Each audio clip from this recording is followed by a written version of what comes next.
Hello guys, good morning. कसे सगळेजण. मला तुम्हाला आज हे सांगायचं होतं की मी फायनली बिना जॅकेटची बाहेर निघालेली आहे, कारण आता समर चालू झालेला आहे आणि मला इतकं छान वाटतंय ना. कारण मी इथे येऊन UK मध्ये येऊन मला 7 महिने झाले होते आणि 7 महिन्यामध्ये मी एवढी इरिटेट, मला इतकं कंटाळा आला होता ना ते जॅकेट घालून घालून. सो फायनली मी बिना जॅकेटची बाहेर आली. म्हणजे आजचा वेदर खूप छान आहे.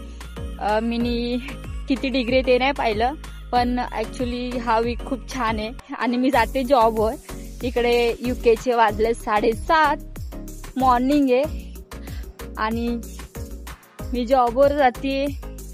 आणि हा जो मी युनिफॉर्म घातलाय तो अडॉन ब्युटीचा आहे. मी इथे जॉब करते. थँक्यू. मला तुम्हाला हे सांगायचं. तर बाय. व्हिडिओ आवडला असेल तर लाईक, कमेंट आणि शेअर करायला अजिबात विसरू नका.